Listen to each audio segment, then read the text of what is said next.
coup, dans cette vidéo, je vais vous parler de ce livre Triste Tigre de Neige Sino. C'est un livre terrible qui parle d'un inceste dont a été victime l'autrice. Il est vraiment très dur. Il donne un sentiment profond d'injustice et il pose vraiment la question de la réparation des victimes. Elle retrace via la littérature ce qui lui est arrivé, comment elle s'est construite et comment le procès lui a permis d'avancer et de tenter de retrouver du sens par rapport à un traumatisme. Elle parle de la dissociation notamment, elle nous parle de la société qui semble tolérer le viol et nous explique que la plupart des viols ne sont pas condamnés. Ce qu'elle nous présente ici, c'est la condamnation de son beau-père qui a reconnu les faits. Ce texte pose la question du consentement des enfants, elle décrit ces viols de façon terrible et c'est difficile de défendre un tel acte au nom de la liberté sexuelle. Parce que ce qu'elle nous dit, c'est qu'elle est traumatisée et qu'elle n'a jamais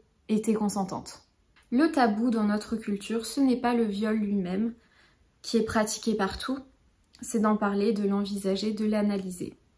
La plupart des criminels s'inventent des histoires qui rendent tolérable ce qu'ils vivent. La plupart des pervers se racontent à eux-mêmes que ce qu'ils ressentent et ce qu'ils font a son origine dans l'amour. Il y a cette phrase que j'aime beaucoup et qui m'a ouvert les yeux sur une certaine réalité. L'obscurité n'est pas qu'une question d'éclairage. Sur la justification du viol et sur le fait que peu de viols sont condamnés, encore aujourd'hui, il y a cette phrase « Tout ce qu'on est appartient au groupe social » que l'on renforce ou que l'on met en danger. Et c'est pour cette raison que lorsque l'on met en danger le groupe social en portant à la connaissance du groupe quelque chose d'abject, quelque chose de répréhensible, il y a parfois un rejet de la victime parce qu'elle vient bouleverser l'ordre des choses.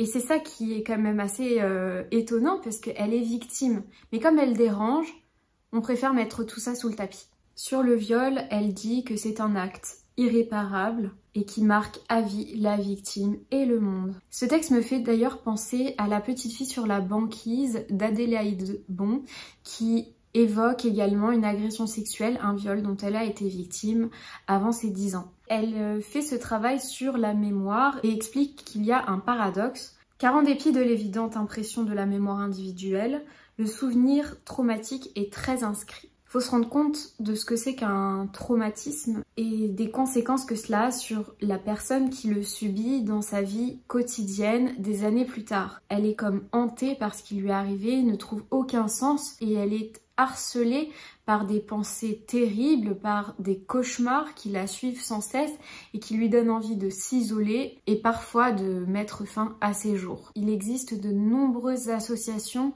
qui peuvent accompagner les victimes d'agressions sexuelles et qui permettent de libérer la parole et de protéger les victimes. Et surtout, il faut que les condamnations soient à la hauteur du sévice subi et qu'on arrête de minimiser ce qui a été fait. Pendant des années, la victime sera confrontée à un traumatisme et ça me fait penser au film Je verrai toujours vos visages qui montre des victimes et des personnes en prison et ces victimes expriment leur peur et en libérant la parole, ça s'appelle de la justice restaurative.